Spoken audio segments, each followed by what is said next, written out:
أعوذ بالله من الشيطان الرجيم بسم الله الرحمن الرحيم الحمد لله الذي لا يبلغ مدحته القائلون ولا يحصي نعماءه العادون ولا يودي حقه المجتهدون الذي لا يدركه بعد الهمم ولا يناله غوص الفتن الذي ليس لصفته حد محدود ولا نعت موجود ولا وقت محدود ولا أجل ممدود فترى الخلائق بقدرته ونشر الرياح برحمته ووطد بالسحور ميدان أرضه والصلاة والسلام على سيد الأنبياء والمرسلين خاتم النبيين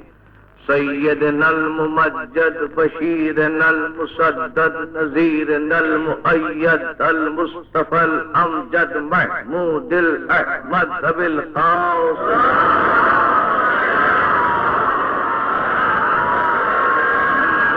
الطيبين الطاهرين المعصومين لا سيما على الصاحب الدعوة النبوية والصولة الحيدرية والعصمة الفاطمية والحلم الحسنية والشجاعة الحسينية والصبر السجادية والآثار الفاقرية والمعاصر الجعفرية والعلوم الكاظمية والحجج الرضوية والجود التقوية والنقاوة النقوية والهيبة العسكرية والغيبة الإلهية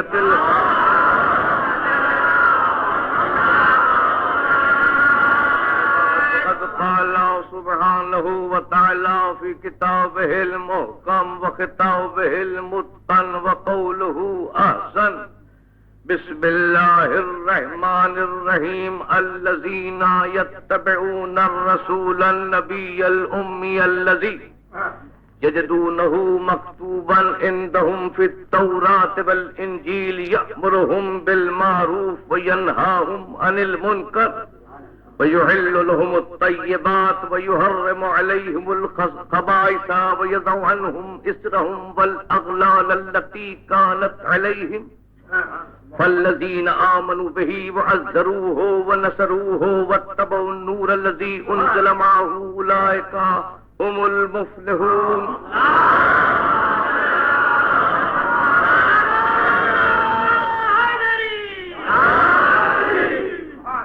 خداوند عالم اپنے نبی کی شان اور اس کے نسب العین اور مقصد رسالت کی وضاحت کر رہا.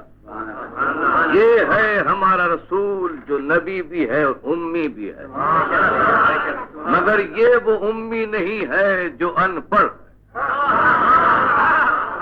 یہ وہ امی ہے کہ جو کائنات کے علم کا مالک. حضور نے جبریل سے پوچھا یا اخی جبریل عمر کتنی ہے؟ کہا میں ماہ حسنین سے بہت بلند ہوں، مگر اتنا جانتا ہوں کہ ایک ستارہ 70,000 سال کے بعد نکلتا ہے، اس کو 72,000 مرتبہ دیکھ چکا ہوں. کہا جبریل وہ ستارہ ہم ہی تو ہے.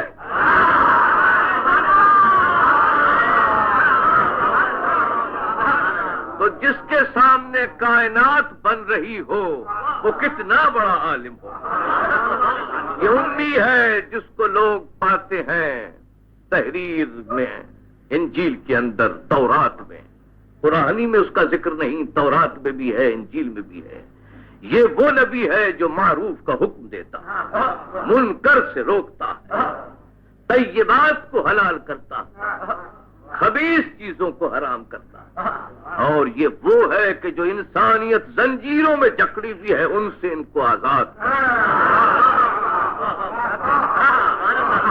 وہ زنجیریں، وہ سلاسل جس میں انسانیت جکڑی ہوئی ہے ان سے رہا کرتا ہے. تو وہ لوگ جو اس رسول پر ایمان لائے اس کی تکریم کی، اس کی مدد کی، یہی لوگ کامیاب اور بامراد ہیں۔ تو معلوم ہوا کہ مقصد رسالت یہ ہے کہ حضور اس دنیا میں اس لیے آئے ہیں تاکہ انسانیت کو جیل خانوں سے نکالے، سماج کے سلاسل میں جکڑی ہوئی انسانیت کو آزاد کریں، یہ ہے مقصد رسالت۔ حقوق انسانی صدیوں سے، ذرا توجہ چاہتا ہوں، صدیوں سے، بہت سکوت اور خاموشی سے یہ سنیں، صدیوں سے انسانیت زنجیروں میں جکڑی ہوئی ہے، ہر دور میں حقوق انسانی کچلے جا رہے ہیں۔ تاریخ کا المیہ یہی ہے کہ وہ خون میں ڈوبی ہوئی ہے، کیونکہ انسانیت کا خون رس رس کر تاریخ کے کاغذات پر گر رہا ہے، اور کوئی انسان نہیں جو حقوق انسانی کے لیے آگے بڑھے۔ لوگ حق کی آواز بلند کرتے ہیں، حقوق کی گفتگو کرتے ہیں، مگر کسی کے پہلو میں رحمت للعالمین کا دل نہیں۔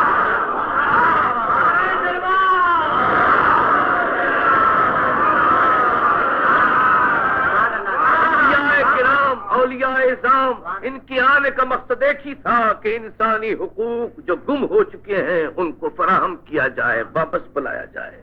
پوری تاریخ خون سے چھلک رہی ہے، انسانوں کا خون ہر طرف نظر آتا ہے۔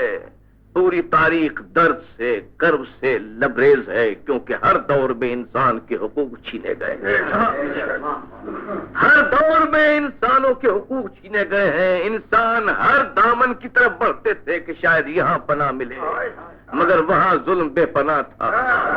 ہر شجر کے نیچے گئے کہ شاید سایہ طوبہ یہی ہو، مگر وہ شرر فشاں نکلا۔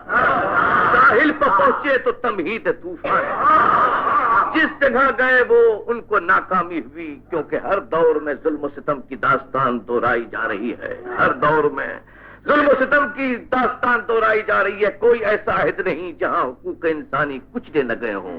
ادھر دیکھو، حابیل حابیل کا گلا دبا رہا، کبھی انسانی حقوق آتش کدے نمرودی میں جل رہے ہیں، کبھی انسانی حقوق کی لاش رود نیل میں بہتی ہوئی نظر آ رہی ہے، کبھی انسانی حقوق دربار جمشیدی میں رقص سے مذبوحی کر رہے ہیں، کبھی انسانی حقوق کے خون سے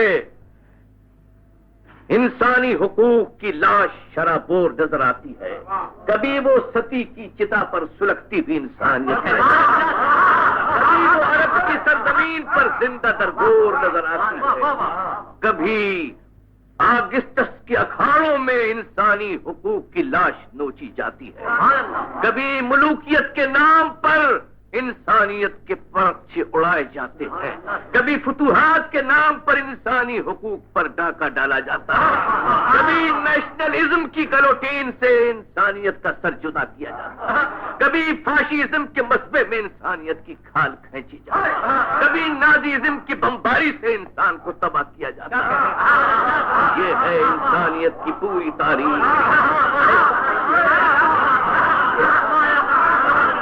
ایسا نہیں ہے کہ اس دور میں، ہر دور میں کچھ لوگ نہ اٹھے ہوں انسانی حقوق کے لیے۔ ہم ان تمام مصلحین عصر کا، قائدین وقت کا احترام کرتے ہیں جنہوں نے انسانی حقوق کے لیے جد و جہد کی، ہم ان کا احترام کرتے ہیں۔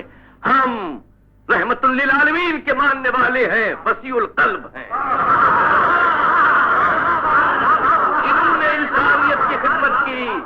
انسانیت کی خدمت کی، ہم ان پر سلام کرتے ہیں، ان کی احترام کی نگاہ سے ان کو دیکھتے ہیں۔ اس سقراط کو میں بہت احترام کی نگاہ سے دیکھتا ہوں جس نے انسانیت کے حقوق کے تحفظ کے لیے جاں زہر کیا۔ ہاں، وہ دیوجانس کلبی بھی قابل احترام ہے جس نے سکندر کو عوامی حقوق کا آئینہ دکھایا۔ میں حضرت زرتشت کا بھی احترام کرتا ہوں جن کے آتش کدے دل میں انسانی محبت کی آنچ موجود ہے، اور میں حضرت بودھ کا بھی احترام کرتا ہوں جنہوں نے محبت کی جوت جگائی، اور میں حضرت موسیٰ پر سلام کرتا ہوں جنہوں نے انسانیت کو فرعونیت کے شکنجے سے نکالا، اور میں جناب عیسیٰ کو سلام کرتا ہوں جو انسانیت کو سردار بنانے کے لیے برسر دار چاہے، اور میں سولن کا بھی احترام کرتا ہوں جس کی آواز سے قانون غیر قانونی زنجیریں گل گئیں، اور میں حافظ الاق کا بھی احترام کرتا ہوں جنہوں نے انسانی حقوق کی آواز بلند کی، اور میں ٹام کے حقوق انسانی نامی پمفلٹ کو انسانیت کا صحیفہ سمجھتا ہوں کہ اس نے حقوق کی بات کی ہے، اور میں کنگ جان کا بھی احترام کرتا ہوں جس نے انسانی حقوق کے لیے آواز اٹھائی، اور میں روسو کا بھی احترام کرتا ہوں جس کی کتاب معاہدہ عمرانی شہنشاہیت کی کھال سے جس کی جلد تیار ہے، اور میں ابراہیم لنکن کا بھی احترام کرتا ہوں جس نے انسانیت کی بات کی، اور میں پھر منشور اقوام متحدہ کا بھی احترام کرتا ہوں جس میں انسانیت کے حقوق کی بات کی گئی ہے۔ یہ سب قابل احترام ہیں، یہ سب لائق اکرام ہیں، مگر سلام ہو اور مسلسل سلام، سلام ہو اور مسلسل سلام ہو اس پر کہ جب وہ چلا تو انسانیت چلی، جب وہ رکا تو نفس دو عالم ٹھہر گئی۔ سلام ہو اس پر، سلام ہو اس پر کہ جب اس نے اپنے چہرے پر زلفیں ڈالی تو کائنات پر حریت کی شب قدر پاری۔ سلام ہو اس پر، سلام ہو اس پر کہ جب وہ سویا تو انسانیت کا مقدر جگا گیا، جب اٹھا تو غلامی و کفر کو سلا گیا۔ سلام ہو اس پر جس کے پلکوں کی لرزش حریت کا ایمان ہو گئی اور جس کے لبوں کی جنبش انسانیت کا قرآن بنا۔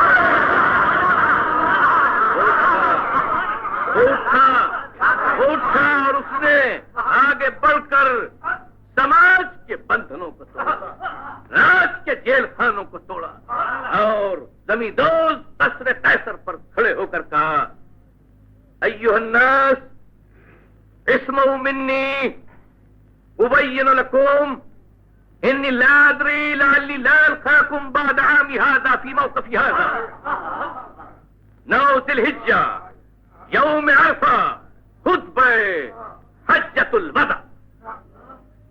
ایھا الناس اسمعوا منی ابین لکم انی لا ادری لعلی لا القاکم بعد عامی هذا فی موقفی هذا۔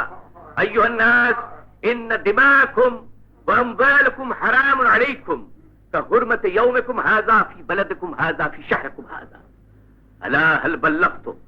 اللهم اشهد۔ فمن كانت عنده أمانة فليؤدها إلى من ائتمنه عليها۔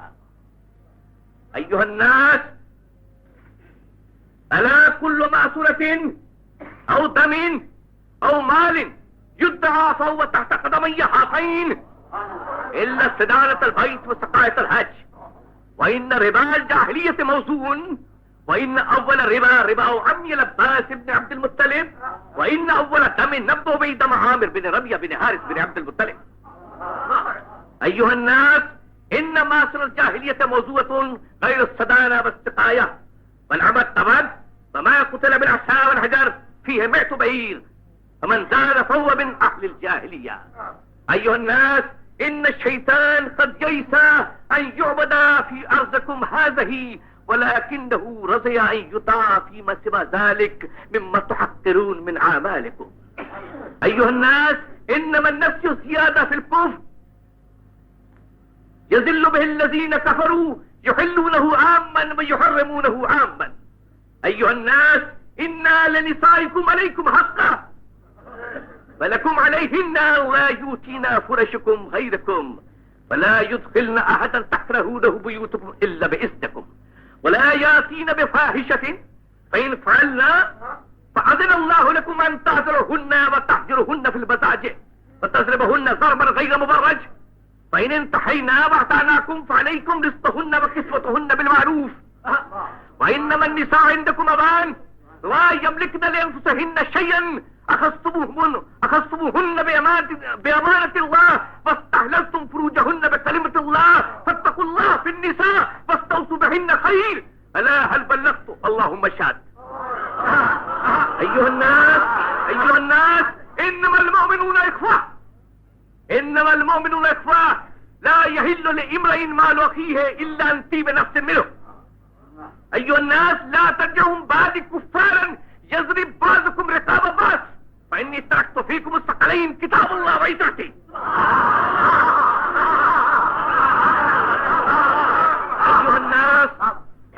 أيها الناس غضب الله نكفة الجاهلية وتعظمها في الآباء. إن ربكم واحد وإن أباكم واحد وكلكم لآدم وآدم من تراب لا فضل للعربي على العجمي ولا للعجمي على العربي إلا بالتقوى. أيها الناس إن الله قد قسم لكل وارث نصيبه فلا يجوز لوارث وصية في أكثر من الثلث والولد للفراش وللعائر الحجر ومن ادعى إلى غير أبيه أو غير مواليه فعليه لعنة الله والملائكة والناس أجمعين فليبلغ الشاهد الغائب والسلام عليكم ورحمة الله وبركاته.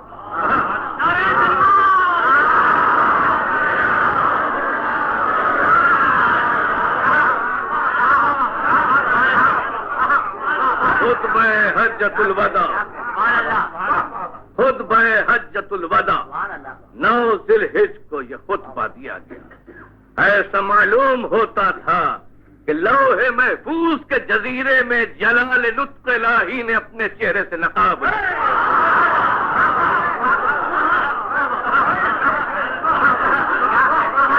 اس خطبے کا ایک ایک فقرہ مکارم اخلاق کی کتاب ہے. ایک ایک جملہ معرفت کا رسالہ. ایک ایک کلمہ عقل کا دل حکمت کا دماغ ہدایت کا چراغ. یہ خطبہ مکمل منشور انسانیت. یہ خطبہ مکمل منشور انسانیت ہے. تاریخ عالم میں سب سے پہلے یہ خطبہ محافظ حقوق انسانی ہے. یہ خطبہ دستاویز مساوات ہے. یہ خطبہ انجیل حقوق ہے. زبور فرائض ہے. تورات حیات ہے. دستور انسانیت ہے. نوید زندگی جمہور ہے. عنوان فتح مندی مزدور ہے. یہ خطبہ منشور عظمت بنی آدم ہے. پروانہ آزادی لوح و قلم ہے.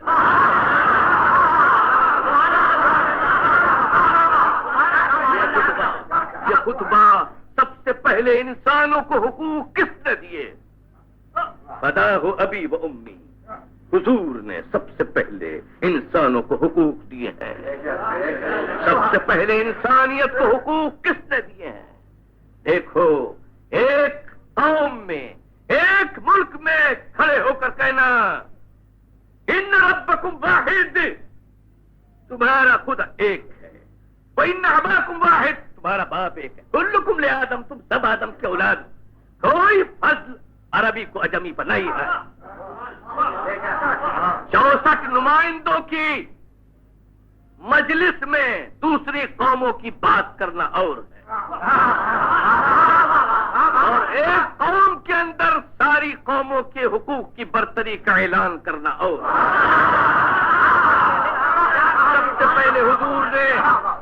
پہلے حضور نے اس خطبے میں عورتوں کو حق دیے ہیں. فرماتے ان لنسائکم علیکم حقا. سنو تم پر عورتوں کے حقوق ہیں. عورتوں کا فریضہ صرف یہ ہے کہ وہ پاک دامن رہے. سارے حقوق عورتوں کے مردوں پر ہے. مردوں کا کوئی حق نہیں ہے. صرف عورت کا فرض یہ ہے کہ وہ پاک دامن رہے.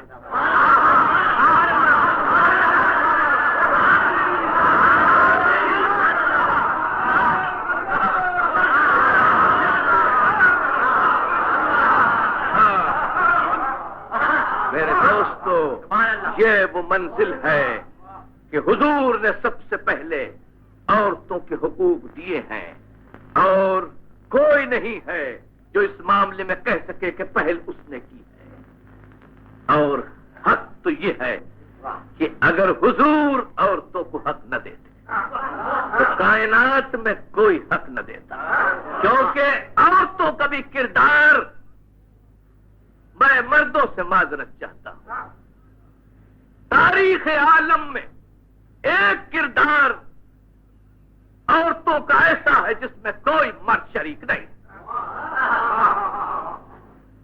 تھوڑی دیر کے لیے میں آپ کو خطبہ حجۃ الوداع کے میدان سے تھوڑی دور ہے، ذرا چلیں غار ہرا کی طرف۔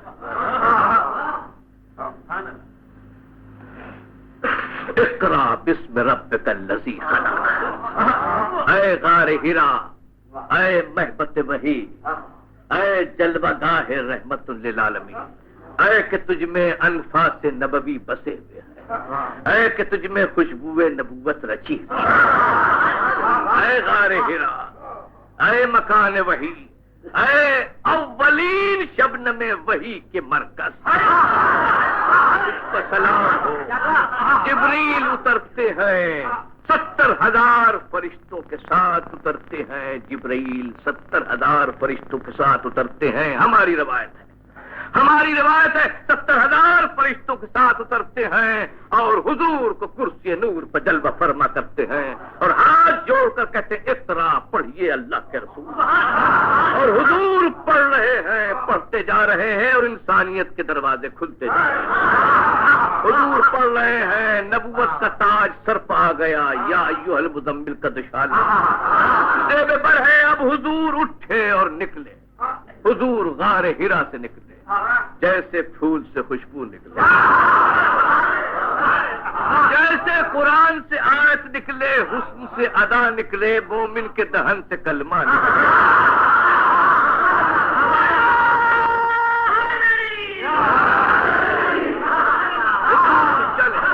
حضور آگے بڑھتے ہیں، قرآن کے نوشہ کی سواری جا رہی ہے، عبور کی شہنائی بج رہی، تورات کی محفل سج رہی، اشجار جھوم رہے، احجار قدم چوم رہے، فرش میں ذوق سجود، عرش میں شوق درود، ہر قدم شکست سنگ سنمی، ہر دم بست رنگ ارمی، ہر سو تختی سے شان حرمی، چہرہ ہے کہ نبوت کی کرن پھوٹ رہی، رفتار ہے باطل کی کمر ٹوٹ رہی، لہجہ ہے کہ قرآن کا سخن بول رہا، اسوا ہے کہ مشیت کا چلن توڑ رہا۔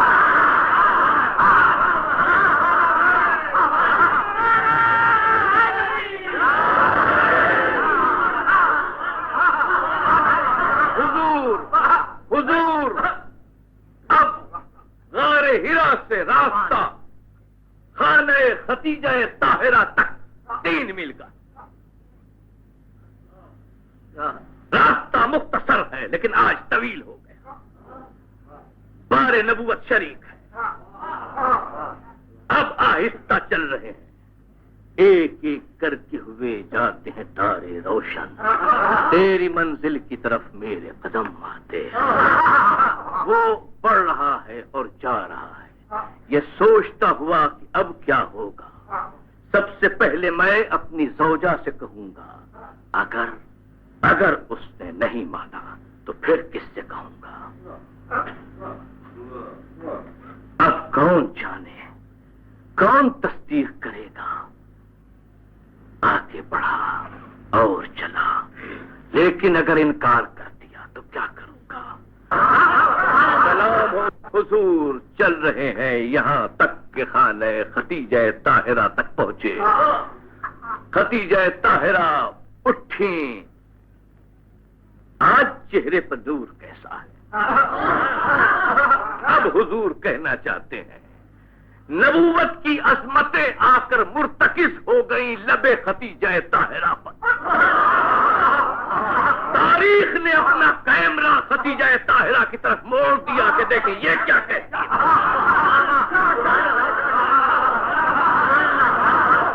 اگر اس نے انکار کر دیا تو سب کہیں گے کہ ہاں اندر کی باتیں یہ بہتر جانتی ہے۔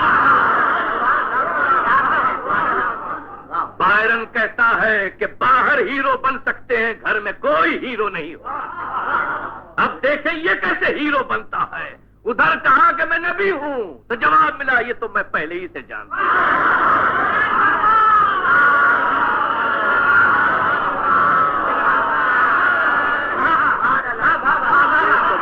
پہلے ہی سے جانتی ہوں۔ مسئلہ یہ ہے کہ اللہ ری عظمت ختیجہ طاہرہ، سبحان اللہ، یہ عورتوں کو شرف ہے کہ سب سے پہلے تصدیق نبوت ایک عورت ہے۔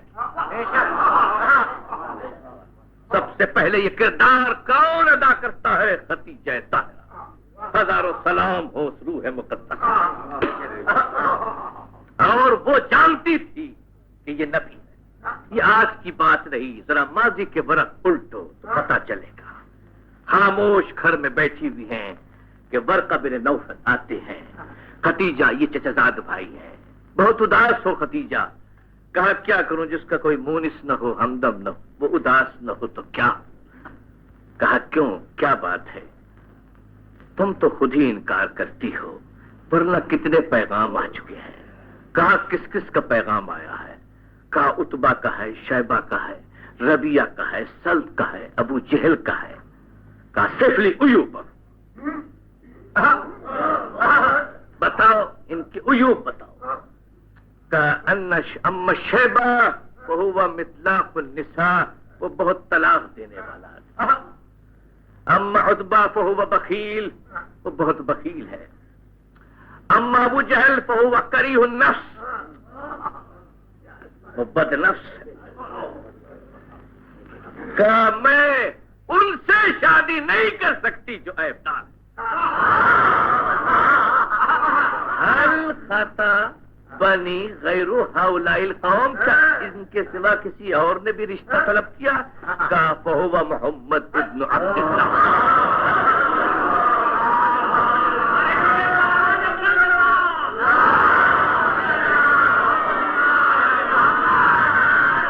محمد ابن عبداللہ نے رشتہ طلب کیا ہے. کہا صرف لی عیوب، ان کے عیب بیان کرو. تاریخ کہتی راسہ سر کو جھکایا. کہا عیب بیان کرو. کہا کہاں بیان کرو؟ اصلہ اصیل وفرعہ طویل وطرفہ کہیل وجودہ امین وفضلہ عظیم. اصل اصیل ہے، خاندان برگ و بار والا، سخاوت میں سمندر ہے، شجاعت میں غضنفر ہے، غیرت میں گوہر ہے. کاسب لی عیوبہ، میں کہتی ہوں عیب بیان کرو. کہا وجہہ قمر وجبینہ ازہر وجبینہ ازہر وریعہ اسقی من المسک الاصفر ولفظہ احلی من السکر فانہ البدر اذا بدر والوبل اذا مطر. چہرہ چاند ہے، ستارہ جبین، لفظ شہد و نبات میں لپٹی ہوئی، خوشبو مشک سے بہتر. کہا برقع کیا کرتے ہو؟ میں کہتی ہوں عیب بیان کرو. کہا ہوا مخلوق من الحسن الشامت والنسب الباسط اعلاہم سریرۃ واسفاہم سوء. وہ مخلوق ہے، حسن بلند، پاکیزہ نسب. پوری کائنات میں نہ اس کی صورت کا جواب ہے نہ سیرت کا.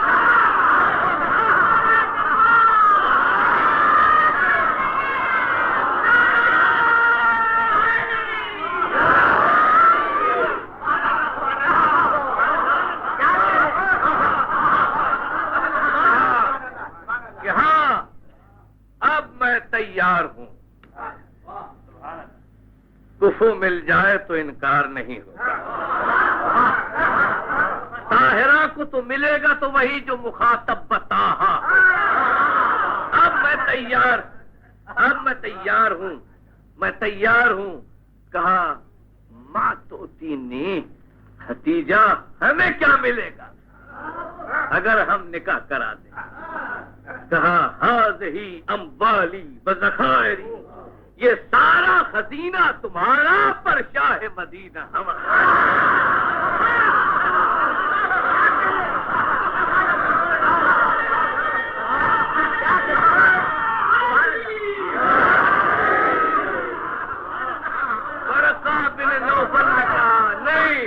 ورقہ بن نوفل نے کہا ختیجہ ہم مال نہیں چاہتے، مال چاہتے. اگر ایک وعدہ کر کے شفاعت کرائے. کہا تم کیسی باتیں برقع کر رہے ہو، میری سمجھ میں نہیں آتی. کہا ختیجہ تو نہیں جانتی کہ قیامت میں ہزاروں پیغمبر ہوں گے مگر شفاعت سوائے نبی خاتم کے کوئی نہیں. تو یہ وعدہ کر کہ میری شفاعت کرائے گی تو یہ شادی ہو جائے گی۔ ختیجہ کہتی ہے میں وعدہ کرتی ہوں، میں کہوں گا اے ختیجہ طاہرہ کیسے وعدہ کر رہی ہے؟ اگر رسول نے انکار کر دیا تو ختیجہ کہیں گی ایک ہی شفیع نہیں ہے 14 شفیع ہے۔